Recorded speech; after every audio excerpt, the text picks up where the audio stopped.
First time I ever met Bobbie Hicks was a pretty special night. It was in, I believe, November, but it was in 1985 at the Thomas Center in Gainesville. And Bobbie was there, Will McLean was there. It was one of those special nights where Will asked me to sing a song with him and had other friends come up and sing. It was about 5 years before his death. And I can still remember Bobbie standing up there getting ready to sing a couple songs. And he said he wanted to know whether to sing a couple of his or a couple of Will's. So he did one of both, as I recall. And I heard Will and him exchange some pretty nice words. There was definitely a love there between the two of them. And I heard him sing Osceola's Last Words. It was a beautiful rendition of it. And then Florida, Need I Say More, which is one of the best songs ever written. Really is. But it was a special night at the Thomas Center. So tonight's going to be a special night, too, to get to be on stage and introduce him. Well, we appreciate you all staying with us so late here. Hey, this crowd hasn't really thinned out any, Bobbie. Put your hands together and make welcome from the Gulf Coast, Mr. Bobbie Hicks.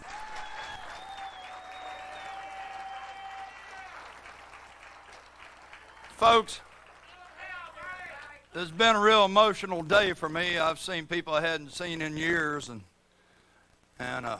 some of them hadn't seen me play in years, and so it's not like it wasn't already. It's been a pretty emotional year, to tell you the truth. You know, when I do that song about Augustine, I always say, remember, there's a lot of love in what we do. Well, it's seems like it's such a big world till you start losing people in it, and you realize how close we all are. And Will and Nova Redlow, so many years, have supported everything we've done. And they just have suffered the tragic loss of a son. And as a few of you know, that's not supposed to outlive your children. I haven't experienced that. I hope I never do. And my heart is for you all. And I'd like to read something about Tony Redlow. And then I know if Will was here, I know what song he'd sing. So that's why I have. Everybody talks about Will in a watchman's cap, but you remember Will had gotten a hold of a bunch of funeral parlor stuff. He had a hearse and a long black coat and that itinerant preacher's hat and stuff. So, but I know that's, the Amish wear those because they are plain, and trust me, they are plain. But Will could wear that hat, and it was rendered with respect and dignity, and I'm going to wear it likewise just for Will's song. I'm not under any veiled illusion that I'm Will McLean. I'm Bobbie Hicks, and that's good enough for me. My mama loves me. But this was about Tony, and he worked for the state and did so much volunteer work for the Clearwater Marine Aquarium concerning the turtles and things. Well, here, let me read this. It is with profound sadness that I post this message. Our friend and colleague Tony Redlow collapsed at his home on Thursday night and was in a coma until he died Friday afternoon. We don't know yet what caused this or when and where the funeral will be. We'll post this as soon as we know. It was just a sudden thing. Tony was an integral part of our small freshwater, well, it's Florida Wildlife Commission now, I guess, FWC team that coordinates the Florida Sea Turtle Stranding and Salvage Network. He worked with us for 7 years, and we benefited immeasurably from his rare combination of intelligence, compassion, sincerity, and even temperament. Tony worked tirelessly in a quest to do all he could to save sea turtles. He began his work with marine animals as a volunteer at the Clearwater Marine Aquarium and continued to volunteer at CMA, often staying up all night to help care for stranded turtles, even after he got his job. Perhaps what impressed me even more was his endless energy when educating the public about sea turtles. Tony accepted all invitations to speak, no matter the size or age of the audience, he was always involved with the Great American Teach-In, Marine Quest, and numerous nature festivals. He would patiently and gently educate people about wildlife whenever he got the chance. I think I speak for everyone who worked closely with Tony when I say that we loved and respected him. This is a terrible blow to our team, and we will never be able to replace Tony.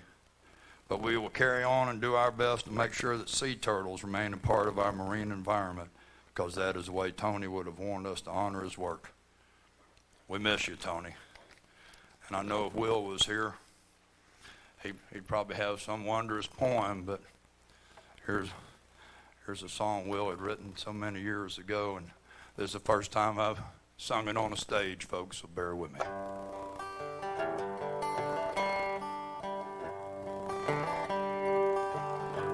Where the green turtle comes in the dark of the moon to this lonely spit of land,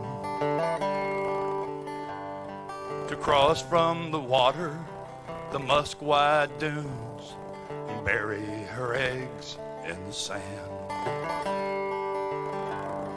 The hatchlings are bound to the call of the sea, according to nature's plan. They scurry through danger and into the waves, a cycle much older than man. And the sound in the wind tells a song of Conch Island, how sharp Spaniard steel slashed and crimson her land, and left bones to whiten and bleach in the sunlight. But the green turtle still lays her eggs in the sand. Near 400 years of the cross and the sword, gone with the galleons of Spain. Footprints from jackboots of black Spanish leather, erased by the wind and the rain.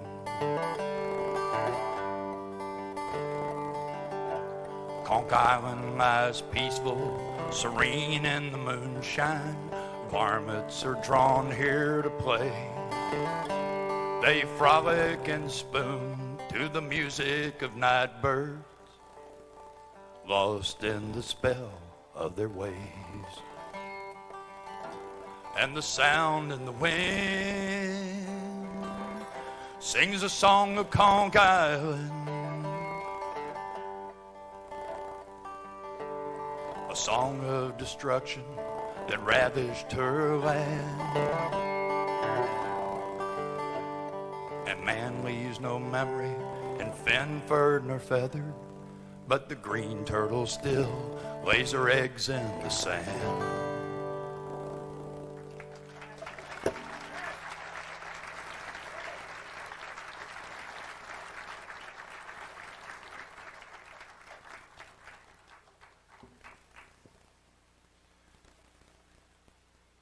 Only Will could wear a hat like this and not draw a smile. But, like I say, for those of you that never knew Will, you're going to have to picture him as somebody else other than me, because I've tried it every way I can, folks, and it still looks like an Amish hat, so.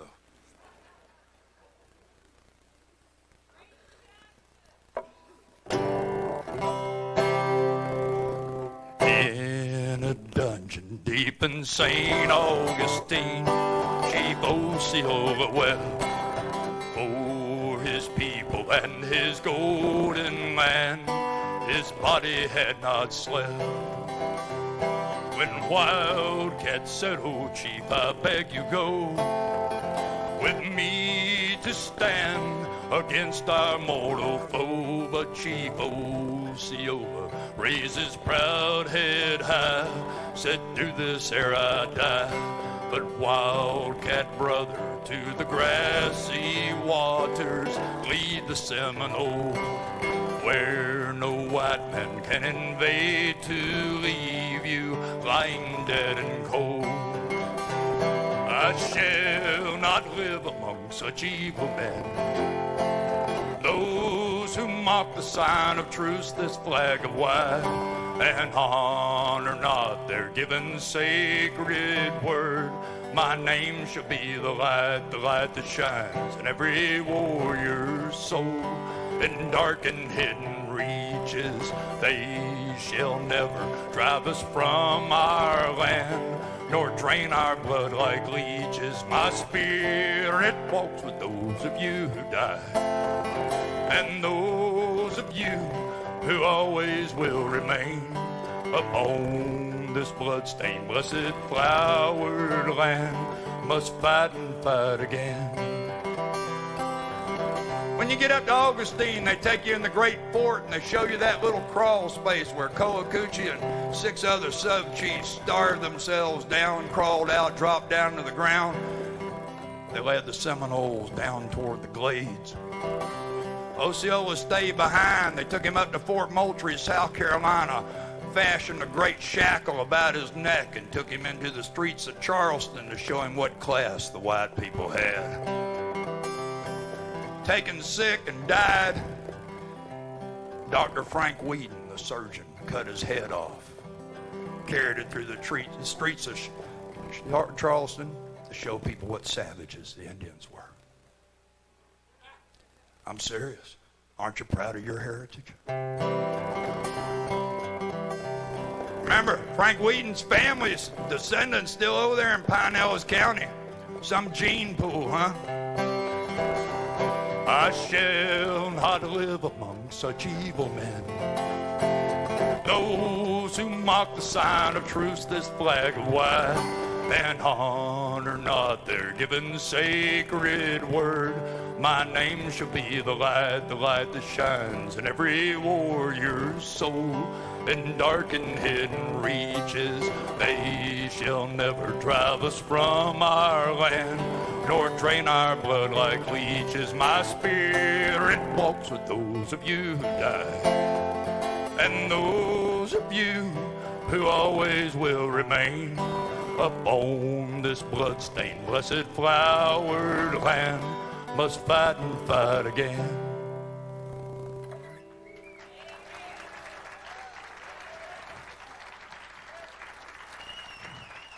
We all know what happened. They got him down the glades. Sam Jones, or Arapica, or Aviaca, however you want to say it. He met them when they come to Okeechobee and turned them. They come down to South Florida, tried to come up the other way, and he met them at Biscayne and turned them again. They never took Sam Jones. They got tired of sending people in after him because they just didn't come back. And that's why the Seminoles and the Miccosukee still in the Everglades. They employ thousands of Floridians, and I'm talking about non-Native Americans. Pretty damn good businessmen, you know what I mean? About the only major landowners in this state that haven't sold out to somebody else. So God bless the Indians. I'm glad they're here.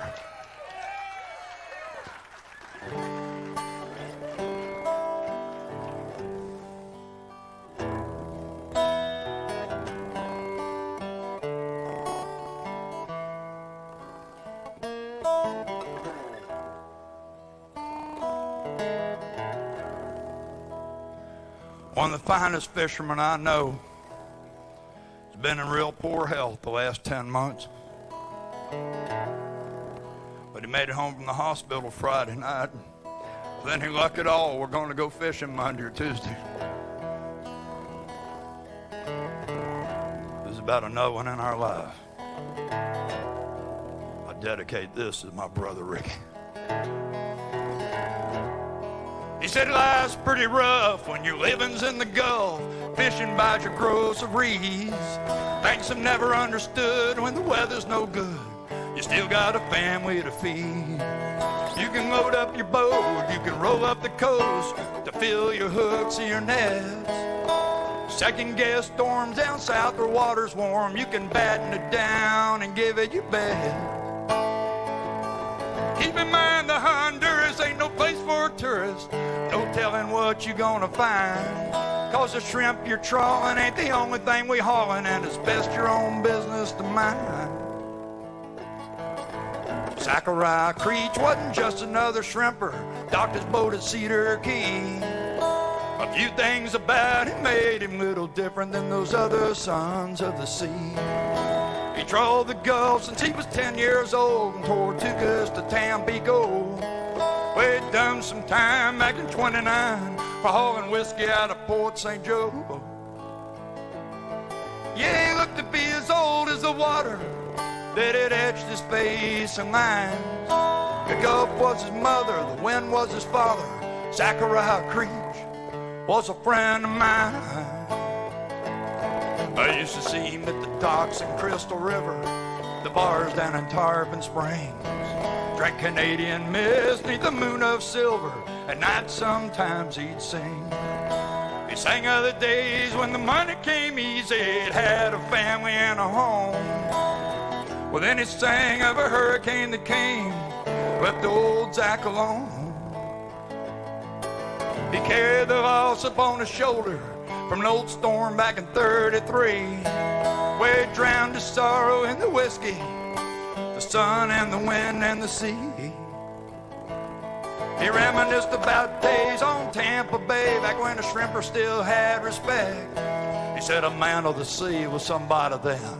You could judge us by the way we run a net. It's a dying art, he used to tell me. Well, nobody wants to learn it all anymore. For nowadays it's all electronics. They used to rape the ocean's floor.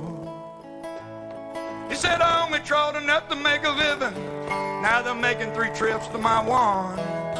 They're taking a lot more than the water is given. Won't be nothing left at all in the dump.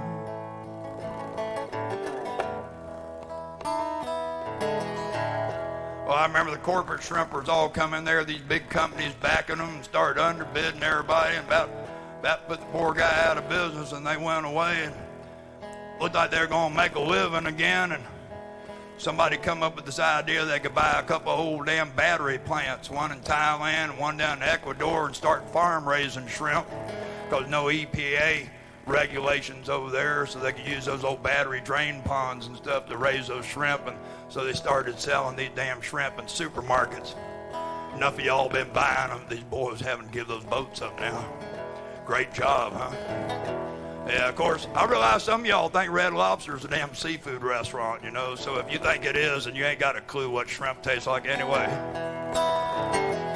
But you always talking about keeping the money home. You start spending that money for local stuff, maybe we can keep some of it home. Yeah, you in for a helping hand, it's probably the end of your damn elbow. He handed me down his old guitar, gave the bottle another pull. Said all I need are the sun and the stars, and every once in a while my belly to be full. Besides I'm wooden man, they call an old man, I've lived more than I got left. Write a song for me and the sons of the sea, so those who care will not forget. He said write about the old Gulf fishermen, how we held out as long as we could.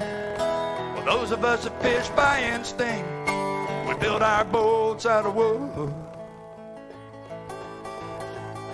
It was a cold day in February. Booty Singleton called me on the telephone. Said the Dixie ladies moored it and clothed the old man's barely hanging on.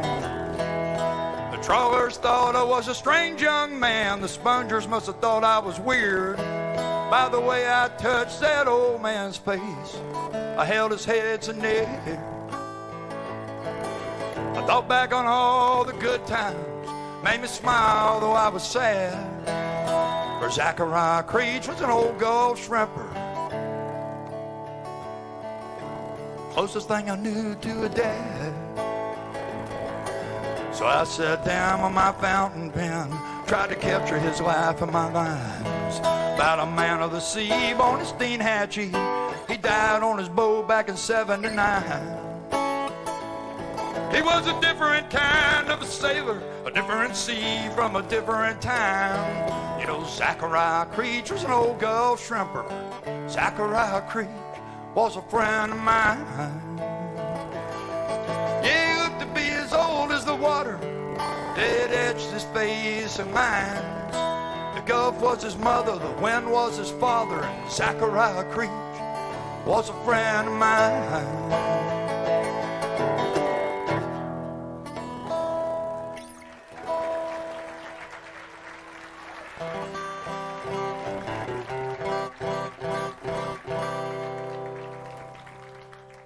I had a request for this song from a extremely nice young man that when he first started listening to this song, he's an extremely small young man, and you know, I never sang Alcoholic Alligator in the school, folks. I've got more sense than that, but for some reason, a lot of y'all weren't paying attention, and when y'all were riding these kids around playing that old beat-up cassette of mine, they all got on that Alcoholic Alligator song, and they, you know, it's bad when you go to a school and the kids yell out, Alcoholic Alligator!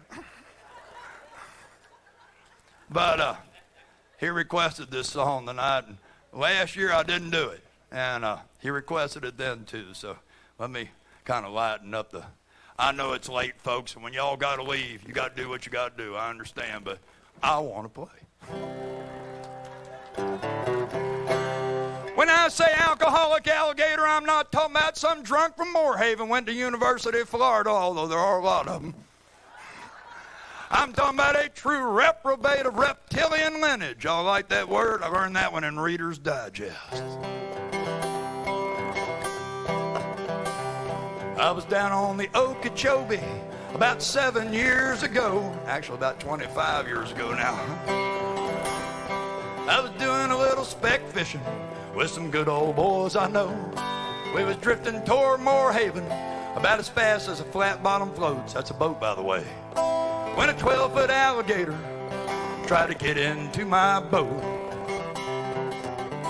And the very next verse I'll explain is why we was drifting in the first place. Well, Mercury makes a pretty good outboard. That gas ain't worth a damn. I did not want to shoot him. I'm a conservation-minded man. I hadn't charged my batteries, so my trolling motor would not spin. So I was fighting him off with a paddle till I dropped that paddle in. Mama said there'd be days like this. She never hinted they'd come a week at a time. Anybody on the big lake that day, it must have been a heck of a sight. I fed him a life jacket and a CB radio, trying to curb his appetite. My friends, they were no help at all. Too much beer, they could only laugh at a 12-foot alligator trying to bite my boat in half. Devil, one of those don't just do something, sit there type of situations. Well, I finally threw a Budweiser at him, and I watched as he drained the can. After he downed 2 or 3 six-packs, I was beginning to understand. As he swam zigzag back to shore, started rolling around in the sand. I realized I was down on Lake Okeechobee with an alcoholic alligator on my hands. Yeah, you try to spit that last line out after 2 or 3 six-packs, but it's all right to add a couple extra syllables per line when you're a folk singer. Well, I finally flagged a fisherman down and towed me to Moorhaven's Lock. I related the story about the reptile, about how that gator got crocked. He countered with a fishing tale of his own of one dark Okeechobee night. Claims he caught a 20-year-old Coleman lantern that still was a burning bright. He said, we both are liars, son, as fishermen we got the right. You sober up that gator, and I'll blow out that light. But I tell you, friends and neighbors, my gator tale is true. You better heed my words, 'cause someday might swim up to you. So if you're down on the Okeechobee and your canoe he tries to crush, just give him 2 or 3 six-packs, he'll swim off a harmless lush.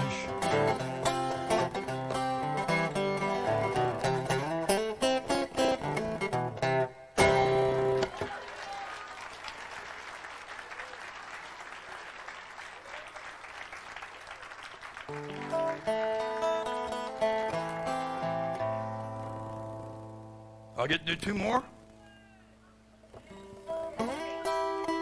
Somebody called the radio station and said Bobbie Hicks is talking about something he doesn't know about. We played a tape back of the show.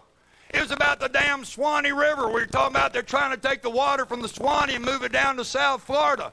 People up on the Swanee River have managed their growth. They protected their water supply. And so people down in South Florida, hell, they're building more than anybody else, so they think they got the right to the water.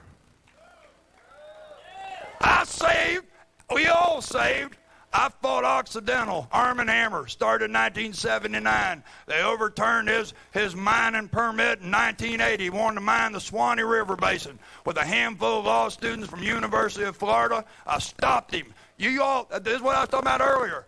You want to help the world? Start in your own backyard. Start in your community. You can make a damn difference. But I didn't save it from Occidental. I didn't try to save it from Occidental. We didn't save it from Occidental just to pump it south. For God's sake, leave the damn river alone. Those people figured it was their birthright. They figured they'd take care of it. You know, everybody here ain't from somewhere else.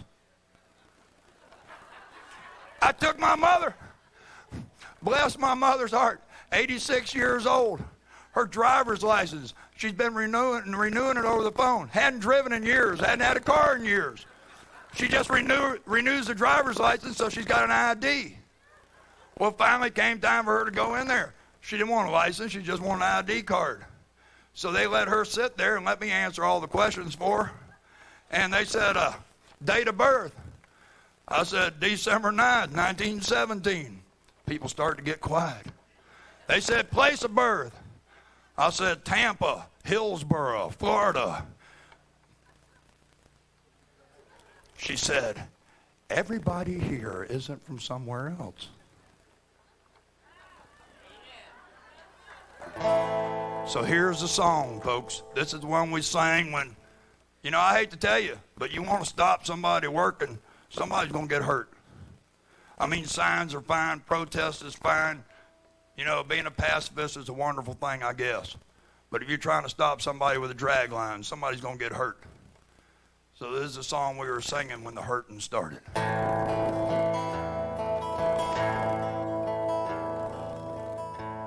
Up in the Georgia pines, where the waters first flow, down through White Springs, a place most of us know. And it's on across Florida to the Gulf of Mexico, how the Swanee flows deep in my heart.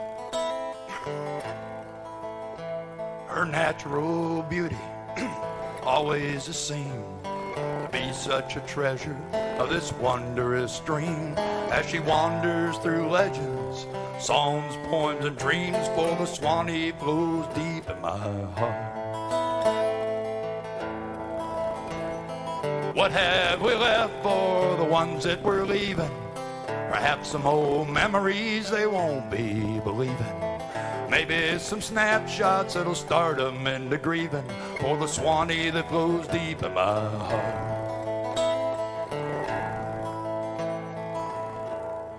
Will McLean sings about Florida sand, Don Grooms and Jim Billy about the Indian man, while me and White and Markle, we're still trying to make a stand for the Swanee that flows deep in my heart. God bless Thelma Bolton when she remembered back when a sweeter, cleaner water still flowed round the bend. To some just a river, to us an old friend, is the Swanee that flows deep in my heart. What have we left for our sons and our daughters? Take lots of pictures, but don't drink the water. Occidental calls it progress, but the crackers call it slaughter of the Swanee that flows deep in my heart. How I wish I could turn the clocks back before industrial parks and their factory stacks. Oh, you mind the damn phosphates and our waters turn black, how the Swanee flow deep in my heart. What have we left for the ones that we're leaving? Perhaps some old memories they won't be believing. Maybe some snapshots that'll start them into grieving, for the Swanee that flows deep in my heart.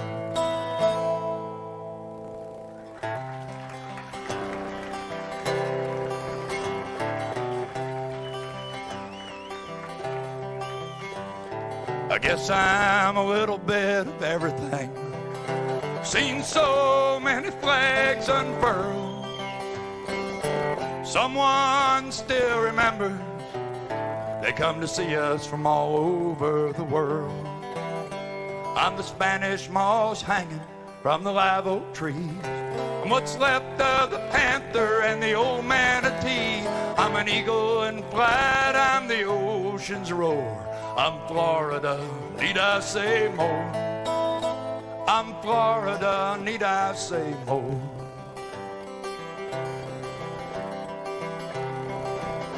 I'm the ghost of the Spaniard at the fountain of youth in old Augustine by the sea.